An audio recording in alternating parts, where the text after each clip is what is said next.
I was offered this job by the American and French Culture Organization in Washington, D.C.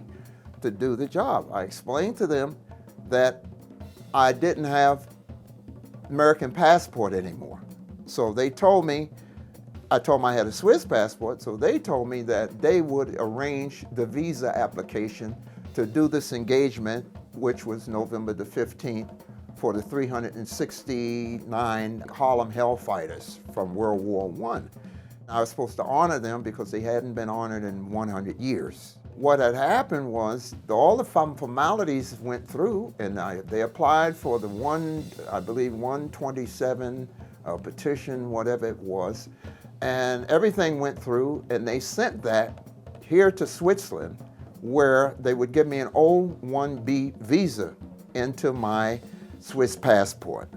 And all of a sudden I got a phone call from the American Embassy that there was officially a criminal record there on me, which they had, my fingerprints had matched the fingerprints from the American Embassy and my youth, the juvenile, which the fingerprints match, and they said that it was based on a DUI, drunk charge, or harassing, fighting, arguing with an officer, and also a drug charge, which was in the Bronx, New York, but the charge was dismissed.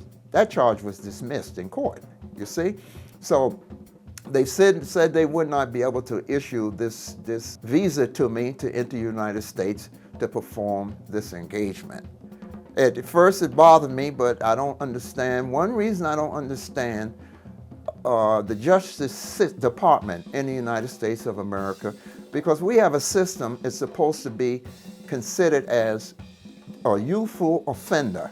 Youthful offender means from the age of 16 to 21 years old, okay, that you were a child when you did what you were supposed to do. And this is not supposed to come up in your life because it can destroy your life as you go to apply for jobs and things, okay? Take a look at it. This has happened to me, but it's gonna happen to a lot of people, and a lot of musicians it will happen to. How could I believe in a system would have betrayed me and which have betrayed themselves? If I was a criminal 50 years ago, how did I manage to carry an American passport for 40, 50 years of my life? I worked for the American government, okay, on the USI information tours. All through Africa, I did tours. All through Brazil, I did tours. All through Japan, I've done tours, right? I worked for the American Government International Day, Jazz Day in Paris 4 or 5 years ago. Now, because I changed, I've always had a Swiss passport for 15, 20 years. But after I changed and gave the American passport back, I became a criminal. The record came up that I was a criminal. Why is that legal? I don't understand that at all. The real reason I think political nowadays, when it comes down to minorities or blacks or whatever, is racial profile also. Also, when you go back into a file and you see a young boy who's 16 years old, okay, with a little afro, drunk or whatever in a file for prison picture with numbers under you, it's bam, put him on the side. You see what I'm talking about? It's a lot of racial profiling going on.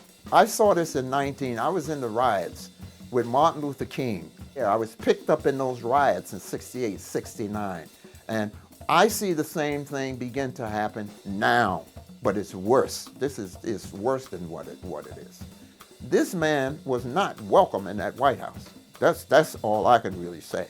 We thought there was going to be growth. We thought a whole lot of things. Everything he went to do, it was destroyed. I built a whole new constructive life in Europe for the last 35, 40 years, okay? So all my interest in everything is really inside of Europe, okay? I came here the same way as James Baldwin, Josephine Baker, Kenny Clark, Dexter Gordon, Kenny Drew. Everybody came to Europe because they were treated better. They were respected better. You understand? And The whole thing about it is just that Europe is my home now, and I got a Swiss passport. I don't. It's not an American passport, but it's one of the best in the world. I can go anywhere. I'm neutral. There's 194 other countries what got their arms open wide for me to come in to perform for them and to make them happy. I am America. I have that. I have the culture, art form of jazz. That's in me, you see? And it's something that you cannot strip me of or take from me. I have my own personality. I have my own identity. And the whole thing is there. When people reach out for me and say help, I reach back and say, I'm glad to help you. When you say jazz, blues, and gospel and all, I am that. That's who I am. And I tell all people, all the musicians, be strong, because this is a battle you have to fight. You're going to have to fight. This will never stop. We've always had to fight for this.